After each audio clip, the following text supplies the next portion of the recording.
Welcome back, everybody. Misfits episode, Miami GP. Can't wait for this one. Gonna be a good one. Wake me up when it's done, please. We'll put everyone to sleep here. Yeah, get ready for this. All right, barrel of laughs. Well, let's talk about the good stuff first. Come on. Right. Right, the highlights.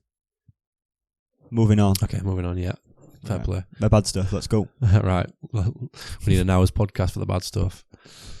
Yeah, what a bad race. We were probably looking forward to it. We both text each other after qualifying like, wow, Perez pole, Alonso front row, mixed up grid. We were like, we can't wait for this. Perfect grid. I blame one person. And I know you're a Perez fan, but you've got to blame Perez for that. Poor performance. Yeah, I mean... If he put up a fight, that's that. People will be talking about Verstappen versus Perez, and it's all of a sudden... Well, it wasn't a great race, but there's something to talk about. There's a battle. Yeah. All people want is a battle. I mean, Perez was the only person to try and stop him overtaking him. I think everybody else just let him through. Yeah, because he's got the identical rocket ship. The issue you've got is Red Bull's so fast.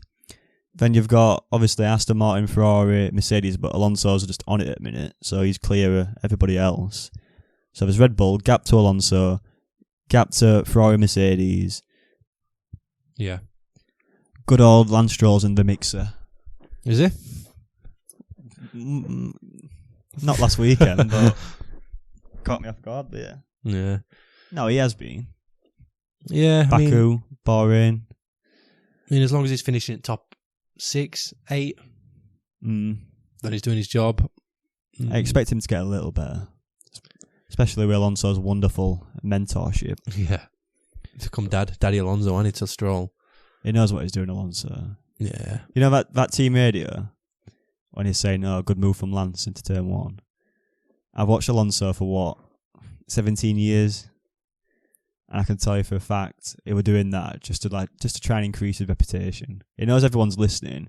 He just wants people to say, oh, look at Alonso. He can drive an F1 car and he's watching TV screens at the same time. What a driver. Knowing he's in America, he knew exactly what he were doing. He's clever. I think Alonso, I think it were a backhanded compliment. I think you were like, oh, nice move, Lance. No, nice move, mate. What position are you? Oh, 14. 14. Oh. That's still a nice move though, mate. Yeah, not bad. You're in 14th now, I'm in 3rd. Yeah. Now, yeah, he's always got something up his sleeve, and he's always got some sort of excuse. But are you not getting bored with just constant third places? Or is that what you wanted for the season? I don't know. Well, I've had that many years now where he's been scrapping for Q3 points. McLaren on to nothing. I'm still buzzing, to be fair, but I think it'll get to a point this season where it's going to be like, okay, come on now, let's try and beat a Red Bull, but how can you? No, I don't think. It's just impossible. No, it's like, I think the only opportunity is going to be Monaco or maybe Singapore. Monaco especially is going to be, I think, Aston's best chance of winning a race this year. Well, Alonso's best chance of winning a race. Yeah. But yeah, back to Miami. Not a great track. I don't think the drivers particularly like it. No. I think the drivers love being in America because they love COTA. They love Circuit of the America. But Miami just don't feel right. It feels like more of a show than a F1 event. Yeah, it doesn't feel like F1-y. No, I think, did you see all the drivers complaining about the intro they made them do to the Will.i.am orchestra? Yeah. All the drivers were like, hold on a minute, I've had to interrupt my pre-race debrief with my engineers just to be paraded out like a WWE wrestler. Yeah. It's crazy. But obviously Hamilton loved it. He come out and said he loved it. He would do. Yeah. But fair enough. Yeah, it's just... I mean, they did it in America, didn't they, first year at COTA, at Texas. But, I don't know, it's very cringy. It just doesn't feel F1-y. That's the word, that's the key word, F1-y. Yeah, doesn't feel F1-y at all. And inherently F1 can be a little bit towards the geeky side, and they're trying to get the show side of it out there more, but it's just not done right. No. I think COTA did it right. for the time being, trying to introducing it slowly into America. But I think Miami's just gone way over the top. I think it's aimed at influencers, if I'm being completely honest. Yeah, you put a tweet out, didn't you? Yeah, like halfway through the race, I think that the race was, I think, no, if it was qualifying actually, just about to start the Q3, there were drivers out on track starting the flying laps, and there's people just sat around the pool on deck chairs drinking cocktails, whatever, like a few meters from the track. They just get up and have a look. Like there's multi-million-dollar F1 cars flying about at top speeds, like the absolute pinnacle of motorsport, like a meter away from you, and you just sat on a deck chair around a pool in a fake marina. That fake marina, wow. It's awful. Wow. It's so bad. I don't think it gets enough stick for how bad it actually is. It's awful. It's a fake marina. I'd be happy for it to go Miami. Yeah. Not a fan. It's for the influencers, isn't it? And it's a boring track. Yeah, and the track's crap. When we played the game last year, out of all the tracks, that was the one, even though it was new, I couldn't care less. Yeah. It's kind of like the complete opposite to Jeddah. When Jeddah came about and that got announced, everyone was like, oh, this is going to be crap. It's just all high speed. It looks crap, looks rubbish. And that's come out and turned out to be, every single time we've been there, it's been an absolute amazing race. Yeah, but it's going to be there for a while, so... Yeah. Money talks. Anyway, driver ratings. We've had some shockers again. And we'll start from the bottom. Logan Sargent, P20. I think he qualified P20 as well.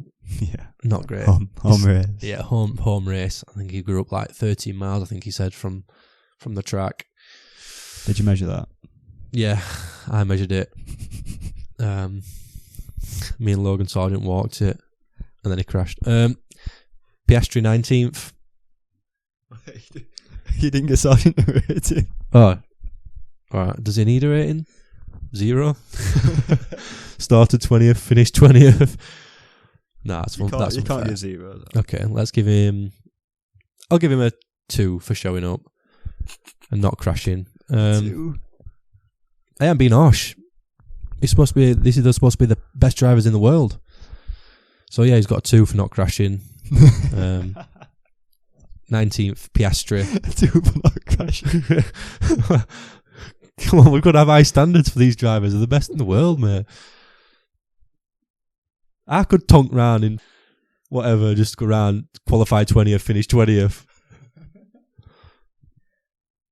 Right, moving on. Piastri. Finished 19th. What can I say? Piastri. He had a good start. He did, to be fair. He had a good start to the season. I had some... I mean, to the race. Oh, yeah. To the race as well, but... No. Have you been drinking? Yeah, obviously. That's a silly question. I've got... What's up? Come on. Get your head in game. I've got... Right, come on. You do Oscar Piastri then. No, you had him bottom. Okay, I'll do bottom 10. I'm not afraid to say what I'm thinking. Piastri, yeah, a bit of a nowhere man, to be honest. I didn't really see him in the race at all. I don't actually know what happened to him, as bad as it is to say. He had a good start. Yeah, he got a good start. Did he get damaged, or was that Lando at the start? I know one of the clans got damaged. I think it was Lando. But yeah, still not good enough from Piastri. I expected more from him. It needs to catch up to... He really does need to catch up to Norris a bit. But saying that, Norris only finished 17th. McLaren, I know he had damage at the start and stuff, and it weren't a clean race for him. But McLaren seemed to have took a step backwards this weekend. They looked all right in Baku, just strange. But maybe I'm being a bit unfair on Piastri. Worrying times to say they've had the big upgrade. Yeah, very true. Anyway, Piastri, I'll give him a 4. I'll give him a 4 because I don't think he deserves to be that low. You are brutal. I think he's got a bit more pace in tank than that. 18th place, De Vries. Again, Nick De Vries. What can I say? When Tsunoda's up, knocking on the top 10 again, he really needs to be out of that bottom 2 or 3. It's like every weekend now. I mean, he didn't crash, which is a good thing. Again, but the car, Yuki's literally showing the car is faster than what Nick's driving it. He's been terrible, hasn't he? Yeah, he's he's in danger of being a one-season man, I think. In and out. Perez to AlphaTauri, Danny Rick in Red Bull. Tsunoda into Red Bull. Could that happen? No. Yep, 17th. I mentioned it. Norris. Not great. Bit of damage at start, but also with the track layout and that McLaren car couldn't really come back through the grid. And while I'm on the subject, no safety cars. There wasn't one yellow flag. Yeah, I think I saw it's only the 11th race in history where every car that started finished the race. It's true. Which I feel is like a crazy stat. There seems to be way more than 11, but yeah, that proves how boring the Miami Grand Prix was. Yeah. 16th, rating for Norris. Give him a 5. Give De Vries a rating. Yeah, I gave De Vries a 4. Norris a 5. McLaren's not great. Track's not great. Boring race for him, but yeah, got a bit unlucky with the damage at the start. 5s though. I'm being harsh.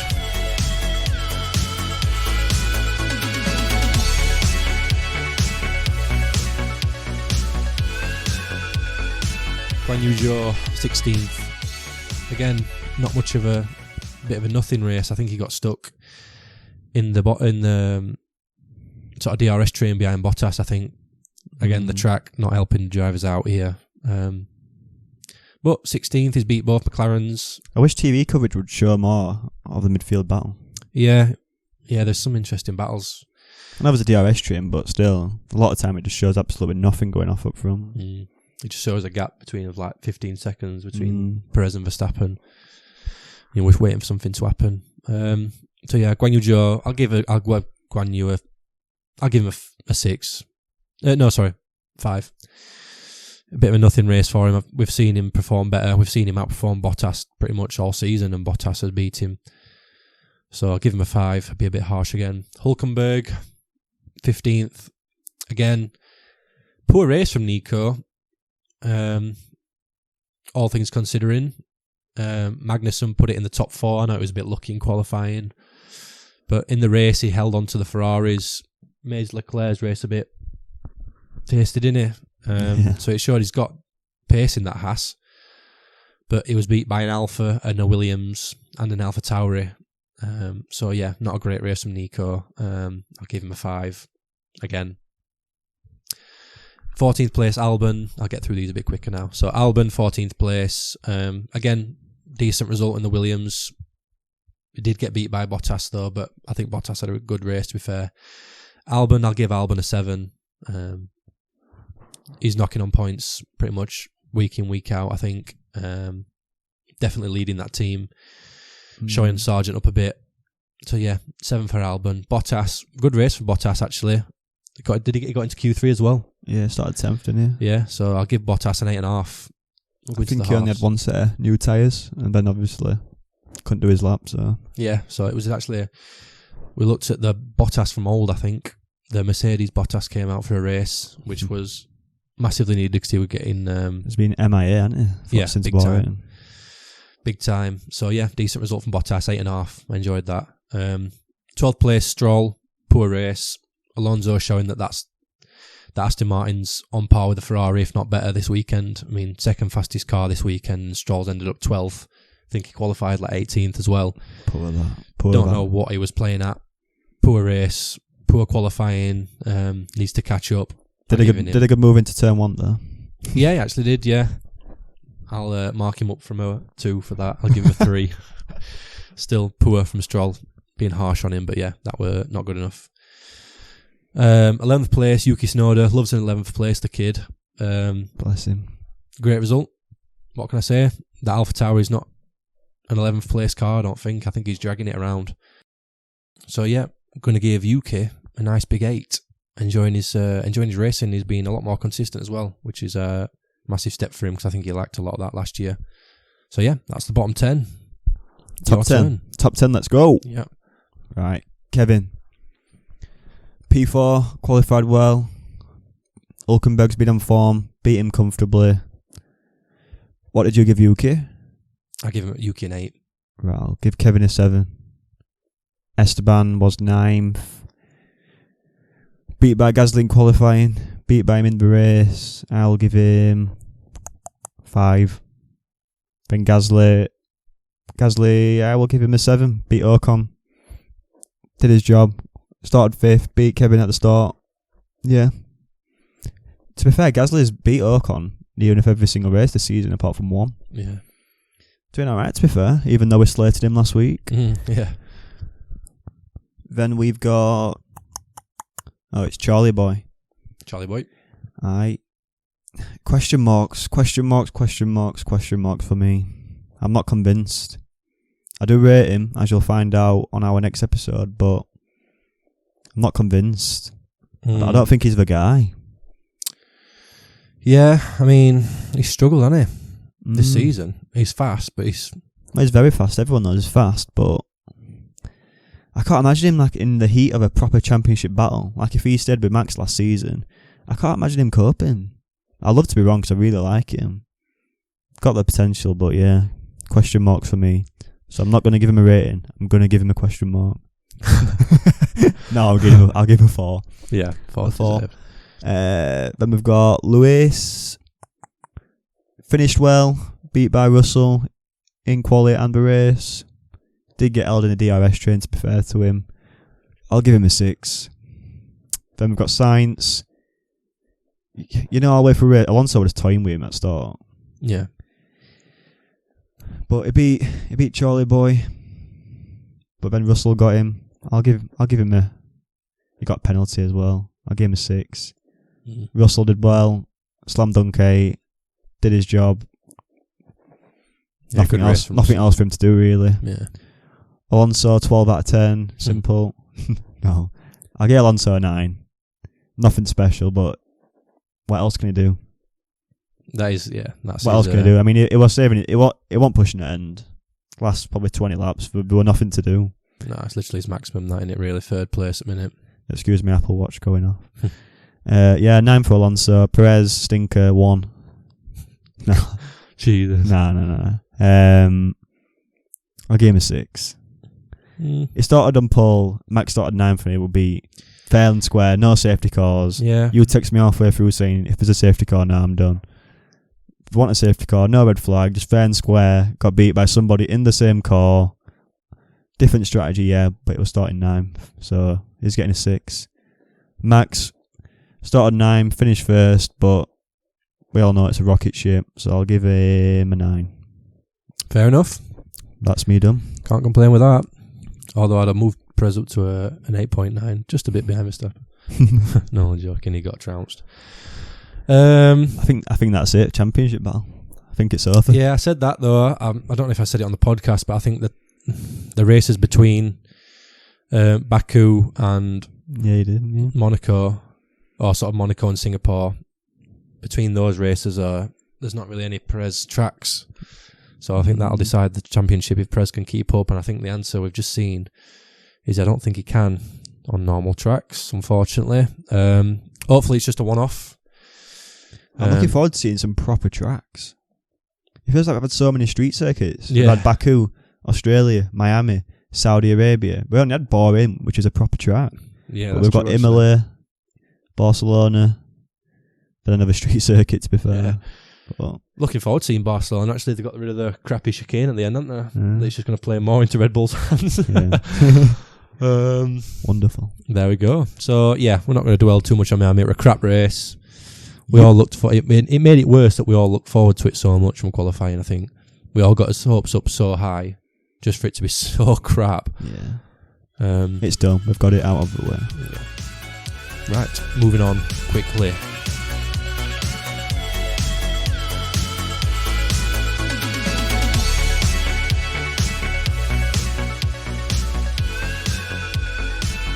Spencer, Q&A section, go. Okay, what's the question? What's the question? Right, first one is from Hi Viz. The question is, do we need the wrestling intros? No. Do you know what? I think there's a way they could make them work, possibly, but yeah, not like that. I think leave it to the official TV intro for that. Right. A question from Mobility.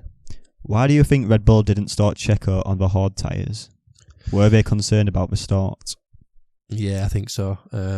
Well, Christian Horner came on, I think, midway through the race and said, look, we've run all the numbers, we've run all the data. Medium hard is the way to go. Medium hard is the fastest strategy. But obviously things change and track temperature, track sort of grip levels change throughout the race. And it just seemed like those mediums were rubbish. Yeah, the hard tyre was the better tyre, and Max was on the harder tyre for the longer time. Yeah, but I think from the start, if you're on pole, you can't start on the hardest tyre. You're just going to get swarmed at the start. You don't want to lose track position when you're on pole. Okie doke. A question from Ell. Why was Perez so slow in turn 9?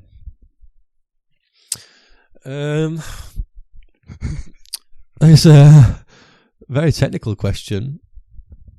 Probably best off asking his engineer, not me. I watched the same race as you did on telly. Moving on. Thanks, Ell.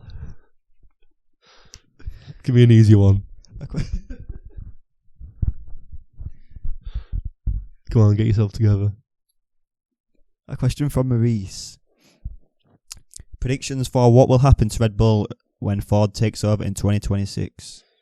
Good question, actually. It'll be interesting, actually. I'm looking forward to it. But you've seen what they've done with Honda. When Honda left, they just kept their intellectual property, kept some of their engineers, and it's pretty much still a Honda engine, to be honest. When Ford come in, I think Red Bull Powertrains, as it's known, will know all of Honda's advantages, how to build an engine, how to build a successful engine, and they'll work with the Ford team to build an even better engine. I don't think they'll be coming in straight from scratch. Red Bull, as they are right now, possibly the best team in F1 history, so they know what they're doing. Right, we've got a question from Alessandra. They ask, what do you think of the rumours surrounding Alpine and Eric Boullier? Apparently, Eric Boullier is going to be replacing Otmar Sapphire. Otmar Sapphire? That's such a weird one to me. I mean, Eric Boullier has been about the sport for a long time, and he left the sport because he wasn't good enough. It wasn't right for the sport. It wasn't right for the teams. Did well for him in 2011, 12. Yeah, that Lotus team were good when Eric Boullier was there. But did he go to McLaren after that? Yep, McLaren Honda. And we all know how that McLaren Honda went. But it's just kind of, it's a bit like football managers. Like they're all just running around the mill. Do you know what I mean? You sack one, you hire someone else that's been sacked 2 years ago, and they all just get each other's jobs, and it's hot seat swap. They need to do something though. Yeah, but not convinced by Eric Boullier. If the rumours are true, not convinced. Don't think it'll change that much. Didn't think Otmar was doing that bad of a job. But we'll see as the season goes, because they're not getting the points they should be. Right, okie doke. We've got a question from David Harty, and there's a similar question from Martin, so I'll tie them both in together. How do you rate the race out of 10 with regards to Miami? And do you think Vegas will suffer a similar fate? Do you know what? It got me worried a bit worried about Vegas, to be honest, because Vegas is just going to be what Miami's like, but on steroids, I think.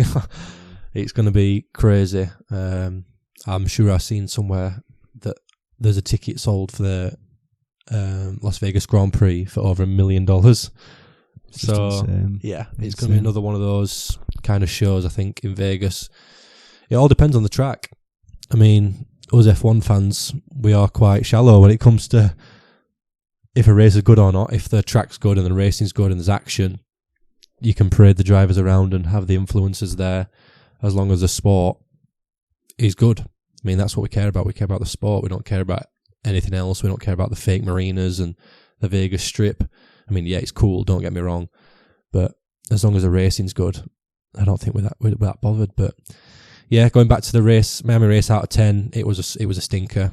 Sorry, but it was. I think everyone knows that. 2 out of 10. Possibly even lower. Nothing happened, literally. Nothing. No safety cars, no yellows, nothing. Yeah. Well answered, Spen. Thanks, mate. Right, Ell, chuck me one more, and then I'll chuck some to you. Okay, right. A question from Flynn Smythe. Smythe, I think. He says, Spen, how many beers are you having today? Great question. Love it. I don't know. It's a Wednesday. Is it appropriate to have more than 5? I don't know, but I'll test that theory and let you know. Who knows? Who knows, mate? You've answered it. Let's go. You've answered it. Yeah, that's your answer. More than 5. Come on then. What you got? I got a couple for you, El. First one comes up from a J Rogers on Twitter. He wants to know, money no object, what race would you most love to attend? It's a tricky one. My favourite race has always been Melbourne. You've been to it, you liked it. I wanted to go, but I couldn't because of work. Yeah, Melbourne or Singapore. Yeah, Singapore would be so cool. Nice. Yeah. Right. Next question comes from Instagram at The Pan. Great name. The Pan. The Pan. Cool. Yeah. Anyway, he wants to know, how can he find more like-minded people to watch F1 with? Good question. Well, first of all, I'd say you've come to the right place because I've suffered a similar fate to you. Like I said before, from 2007 to 2012, before I met Spen, I watched F1 in solitude. I didn't have anybody, didn't really have phones or computers there, no internet, so it was kind of just me in my own little F1 bubble. But yeah, we've created a platform, Instagram, Twitter, YouTube, this podcast, to allow F1 fans to connect with one another. That's one way to go about it. Or you can do what I did and just keep talking to your friends and annoy them like crazy and just force them into submission. Yeah, that's what he did with me. Just kept coming into school and saying, you need to watch F1, and he'd talk to me about drivers, and I'd be like, Elliot, I don't know what you're talking about. Nobody cared about it. Yeah. But yeah, like Elliot said, you've come to the right place, not just following us, but also our followers as well. That's a good place to start. Yeah, I mean, Spencer didn't like F1 for a long time, but look at us now, we're doing an F1 podcast, so there's always hope.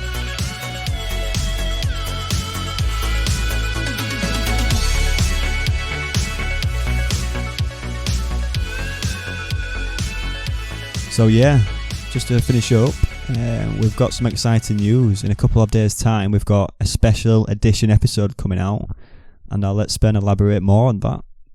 Yep, I'm sure you've seen it all on our Twitters, Instagram. What we're doing is we're going to release a all-time Formula 1 grid draft. Me versus Elliot, 1v1. It's an amazing episode. Not to toot my own horn, but we were laughing the whole day recording that. It was class. So make sure you tune in for that. It'll be out this weekend. It'll be the next episode you hear. So keep an eye out on our Twitter, Instagram, to be notified straight away when it's out.